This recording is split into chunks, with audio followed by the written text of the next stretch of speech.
ನಮಸ್ಕಾರ. ಇಡೀ ದೇಶದಲ್ಲಿ ಬಹಳ ಹತಾಶೆಯಿಂದ ಕೂಡಿರುವ ರಾಜಕೀಯ ಪಕ್ಷ ಅಂತಂದರೆ ಕಾಂಗ್ರೆಸ್ ಪಕ್ಷ. ಅದರ ಅಧ್ಯಕ್ಷರಾದ ಮಲ್ಲಿಕಾರ್ಜುನ್ ಖರ್ಗೆ ಅವರ ಹತಾಶೆತನ ಇನ್ನಷ್ಟು ಕಾಣ್ತಾ ಇದೆ. ನಾನು ಈಗ ತಾನೇ ಒಂದು ಸಾಮಾಜಿಕ ಜಾಲತಾಣದಲ್ಲಿ ಒಂದು ವಿಡಿಯೋ ನೋಡಿದೆ. ಆ ವಿಡಿಯೋ ಚುನಾವಣಾ ಪ್ರಚಾರ ಸಭೆಯಲ್ಲಿ ಶ್ರೀ ಮಲ್ಲಿಕಾರ್ಜುನ ಖರ್ಗೆ ಅವರು ಮಾತಾಡ್ತಾ ಇರುವ ಆ ವಿಡಿಯೋ ಅದು. ಆ ವಿಡಿಯೋ ನೋಡಿದಾಗ ನಿಜವಾಗ್ಲೂ ಕೂಡ ಘಾಸಿ ಆಗುತ್ತೆ. ಇವರು ವೋಟ್ಗೋಸ್ಕರ ಯಾವ ಮಟ್ಟಕ್ಕೆ ಇಳಿತಾರೆ ಅಂತ. ಆ ವಿಡಿಯೋನ ಒಂದು ಸಲ ನಿಮ್ಮ ಜೊತೆ ಹಂಚ್ಕೊಳ್ತಾ ಇದ್ದೀನಿ. ದಯವಿಟ್ಟು ಆ ವಿಡಿಯೋನ ನೋಡಿ, ಗಮನಿಸಿ. अगर कोई इस जहरीला सांप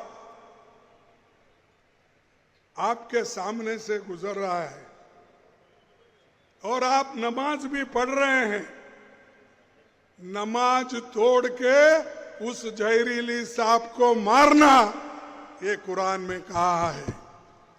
और मैं यही कहूंगा, आपका नमाज तोड़ना है तो परवाह नहीं, ये जहरीला सांप है आरएसएस और बीजेपी.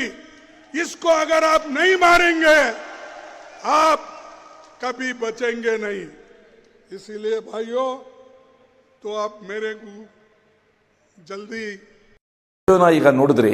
ಅದರಲ್ಲಿ ಅವ್ರು ಹೇಳ್ತಾರೆ, ಖರ್ಗೆ ಅವರು, कुरान में लिखा है नमाज के वक्त भी अगर जहरीली सांप दिखे तो उसे मार दो.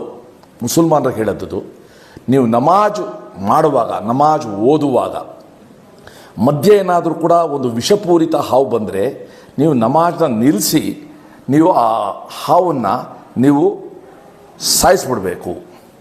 ಮುಂದೆ ಹೇಳ್ತಾರೆ, आरएसएस बीजेपी वही सांप है, आप उन्हें नहीं मारोगे तो बचाओगे नहीं. आरएसएस ಮತ್ತು ಬಿಜೆಪಿ ಅದೇ ರೀತಿ ಒಂದು ಹಾವು, ಅದನ್ನು ನೀವು ಸಾಯಿಸದೇ ಇದ್ದರೆ ನೀವು ಹೇಗೆ ಬದುಕ್ತೀವಿ ಅಂತ. ಒಬ್ಬ ಕಾಂಗ್ರೆಸ್ ಅಧ್ಯಕ್ಷನಾಗಿ ಇಷ್ಟು ದೀರ್ಘ ರಾಜಕೀಯ ಮಾಡಿ, ರಾಜಕಾರಣ ಮಾಡಿ ಇವತ್ತು ಈ ಮಟ್ಟಕ್ಕೆ ಇಳಿಯೋದು, ಇದು ಪ್ರಚೋದನಾಕಾರಿ ಹೇಳಿಕೆ. ನನಗನ್ಸುತ್ತೆ ಮಲ್ಲಿಕಾರ್ಜುನ್ ಖರ್ಗೆ ಅವ್ರಿಗೆ ಇಲ್ಲಿ ಎರಡು ಅನಿಸುತ್ತೆ. ಒಂದು ಹತಾಶೆತನ, ಎರಡನೇದು ಯಾವುದಾದರೂ ಮಾಡಿ ಬಿ ಜೆ ಪಿ ವಿರುದ್ಧ ಇವತ್ತು ಜನನ ಎತ್ತು ಕಟ್ಟಬೇಕು. ಮೂರನೇದು ಒಂದಿರ್ಬೋದು, ಪ್ರಾಯಶಃ ಅವರ ಮನಸ್ಥಿತಿ ಇವತ್ತು ಆ ಮಟ್ಟಕ್ಕೆ ತಲುಪಿದೆ ಅಂತ. ಇದನ್ನು ಇಡೀ ಸಮಾಜ ಖಂಡಿಸಬೇಕು.